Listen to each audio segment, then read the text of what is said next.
Hi, I'm Dr. Larry Stiefel. I'm one of the pediatricians at Tenafly Pediatrics, and I'm here to talk to you today about toilet training. The key to success in toilet training is really patience, namely that you're patient with your child.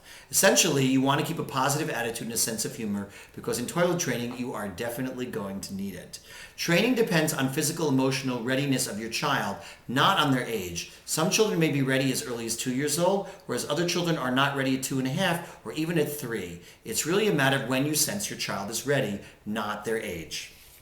Don't start training until your child is ready. A certain time of life may be convenient for you, but if your child isn't ready, it is definitely not convenient for them, so take it slow.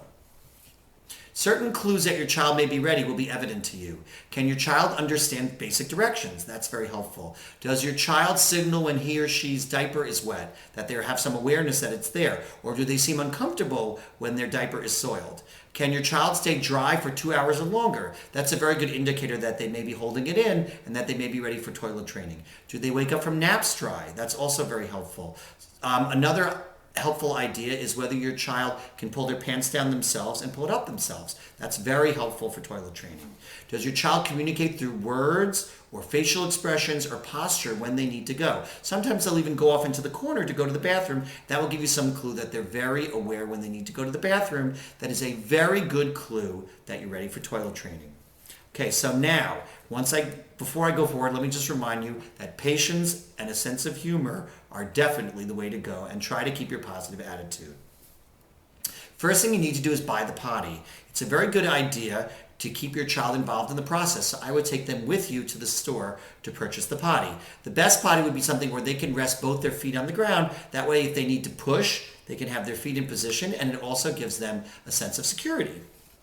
Try to make your child's potty chair one of their favorite possessions. A few weeks before you start training, as I said, go out and buy it together. And when you bring it home, you can put stickers on it, you can have them write their name on it, they can even paint it. Anything that's going to make them feel comfortable. Let your child sit on it for days before you start to use it to give them a sense of comfort and a sense of security. Let them think of it as their chair or even one of their favorite toys.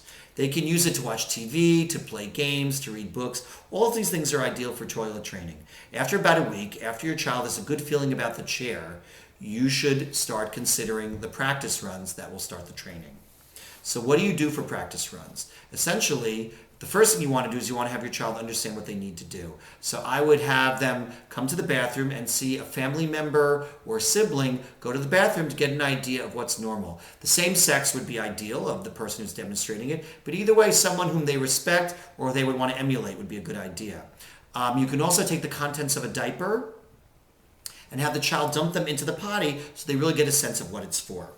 Okay, now we're ready to talk about the practice runs. If they show any signs of needing to go, if you see them gesturing like they need to go, or grabbing at themselves, or expressing in any way that they need to go, I would, as quickly as you can, take them over to the potty, pull their pants down, and have them sit down. You can say something like, let's try the potty, let's see if you can do this. Make it seem as fun as possible. Also, a good time to try is just after naps, or about a half an hour to an hour after they've eaten.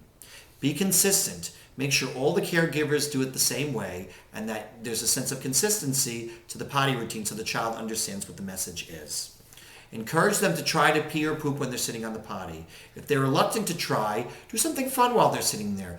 Read a book with them or sing a song or do something to distract them. That's always a good way to get them to stay on. Be positive even when they're not successful and try to be very encouraging. If your child wants to get up after 1 minute of encouragement, let them get up. You should never force them, and you should certainly never use physical force when you're trying to teach them about the potty. Even if your child is having fun and enjoying the experience, after about 5 minutes, if nothing has happened, you should still take them off the potty, unless they seem to be successful. Praise or reward for your child for any sign of success or for any sign of cooperation is always a good thing. If your child is resisting using the potty, if they're really giving you a hard time, you should probably take some time off and not even try. 1 or 2 months is enough time, and then try again, because chances are if they're resisting, they're just not ready. All cooperation for practice sections should be praised. You should say something like, "You're trying so hard. I'm so proud of you." Anything that would be useful to give them a sense of accomplishment would be good. If they are successful, using something like stickers or a small prize or praise or even hugs is a very good idea. For some children, just a sense of accomplishment is enough, but for other children, giving them a reward, a small reward, is definitely a good idea. Let your child do the flushing honors. If they're successful, it gives them a very good sense of accomplishment to take the potty to the toilet and flush away what they've done. If they are more successful, if they tell you when they need to go to the potty, or if they go on their own, you should definitely give them a big reward. Something like going to the ice cream store or something that they would consider a bigger reward would definitely be a good idea if they're really demonstrating skills. Once your child uses the potty on their own 2 or more times, you could probably stop the practice runs. But for the next week, you should still give them very big praise when they use the potty. Practice runs should not be needed for more than 1 or 2 months. Really, they're just a way to get the child used to it. And then once they're successful, you can stop them completely. Accidents are really a normal part of potty training, and you should just get used to the idea in advance that accidents will happen. Essentially, you should respond sympathetically and say to them things like, you're getting better at this, you're really doing a good job, and you're going to keep getting better. Or mention someone that they know who's successful at potty training and say, they started just the same way. Try not to be critical. Be as pleasant as you can. Pressure or force can definitely make a 2-year-old completely uncooperative, and that's definitely the last thing that you would want. To avoid accidents, you should probably try regularly scheduled bathroom breaks. Essentially, your child may get easily distracted, but if you set scheduled times for them to go to the bathroom, it'll make it easier for them to have success. Stay calm if they have accidents. Just remember, they are not doing it to annoy you. It's a natural part of the process. Consider changing to training pants from diapers once your child is cooperative and has passed about half their urine on the potty.